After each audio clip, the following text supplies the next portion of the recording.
The Little House by Virginia Burton.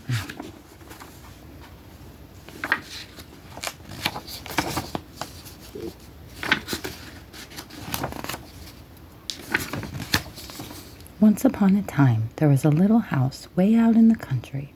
She was a pretty little house, and she was strong and well built.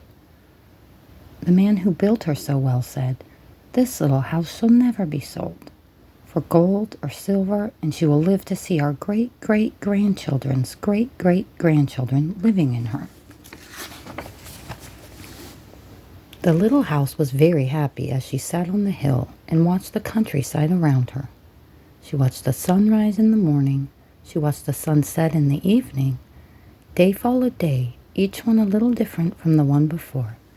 But the little house stayed just the same. In the nights, she watched the moon grow from a thin new moon to a full moon, and back again to a thin old moon. And when there was no moon, she watched the stars way off in the distance.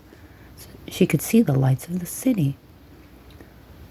The little house was curious about the city and wondered what it would be like to live there. Time passed quickly for the little house as she watched the countryside slowly change with the seasons. In the spring, when the days grew longer and the sun warmer, she waited for the first robin to return from the south. She watched the grass turn green. She watched the buds on the trees swell. The apple trees burst into blossom. She watched the children playing in the brook. In the long summer days, she sat in the sun. She watched the trees cover themselves with leaves, and the white daisies cover the hill. She watched the gardens grow. She watched the apples turn red and ripen. She watched the children swimming in the pool. In the fall, when the days grew shorter and the nights colder, she watched the first frost turn the leaves to bright yellow and orange and red. She watched the harvest gathered and the apples picked. She watched the children going back to school.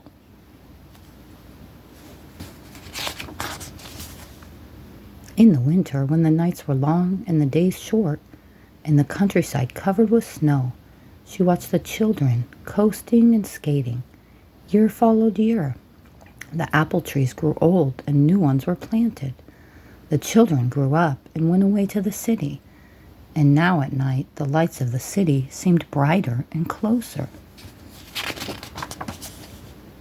One day, the little house was surprised to see a horseless carriage coming down the winding country road. Pretty soon, there were more of them on the road, and fewer carriages pulled by horses. Pretty soon, along came some surveyors and surveyed a line in front of the little house. Pretty soon, along came a steam shovel and dug a road through the hill covered with daisies. Then some trucks came and dumped big stones in the road. Then some trucks with little stones. And then some trucks with tar and sand. Finally, a steamroller came and rolled it all smooth, and the road was done.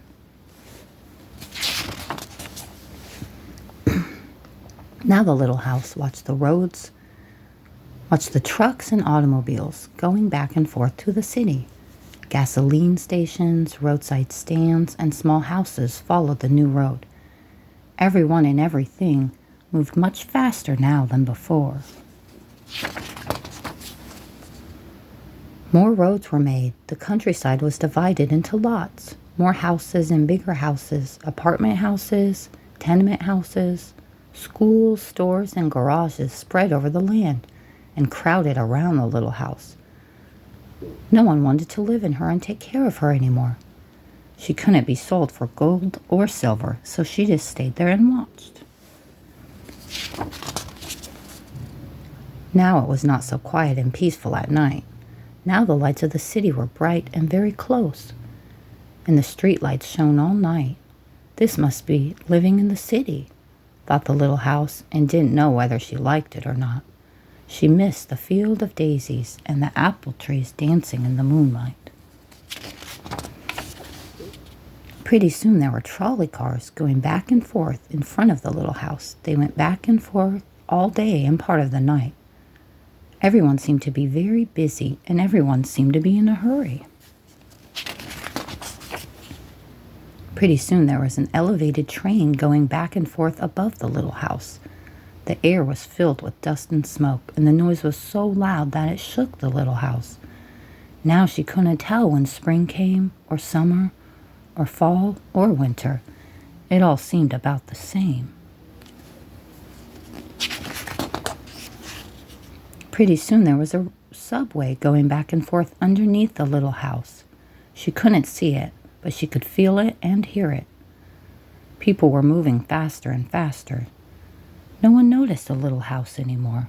They hurried by without a glance.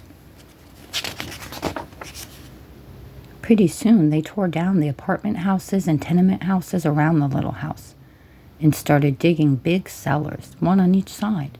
The steam shovels dug down 3 stories on one side and 4 stories on the other side. Pretty soon they started building up. They built up 25 stories on one side and 35 stories on the other. Now the little house only saw the sun at noon and didn't see the moon or stars at night at all because the lights of the city were too bright. She didn't like living in the city. At night she used to dream of the country and the field of daisies and the apple trees dancing in the moonlight. The little house was very sad and lonely. Her paint was cracked and dirty. Her windows were broken and her shutters hung crookedly. She looked shabby, though she was just as good a house as ever underneath. Then one fine morning in spring, along came the great-great-granddaughter of the man who built the little house so well. She saw the shabby little house, but she didn't hurry by. There was something about the little house that made her stop and look again. She said to her husband, "That little house looks just like the little house my grandmother lived in when she was a little girl. Only that little house was way out in the country, on a hill covered with daisies and apple trees growing all around." They found out it was the very same house, so they went to the movers to see if the little house could be moved. The movers looked at the little house all over and said, "Sure, this house is as good as ever. She's built so well we could move her anywhere." So they jacked up the little house and put her on wheels. Traffic was held up for hours as they slowly moved her out of the city.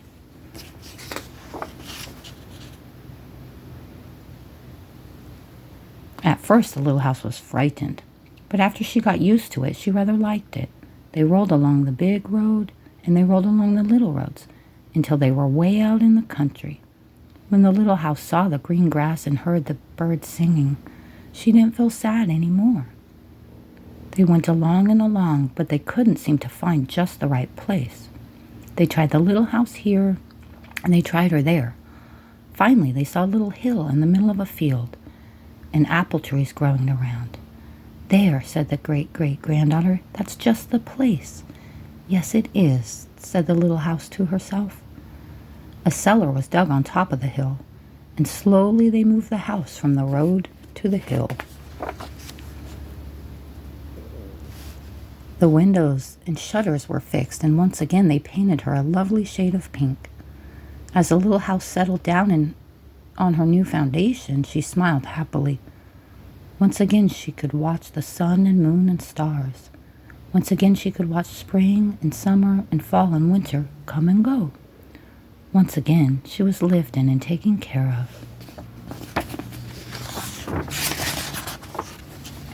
Never again would she be curious about the city. Never again would she want to live there. The stars twinkled above her. A new moon was coming up. It was spring, and all was quiet and peaceful in the country. The end.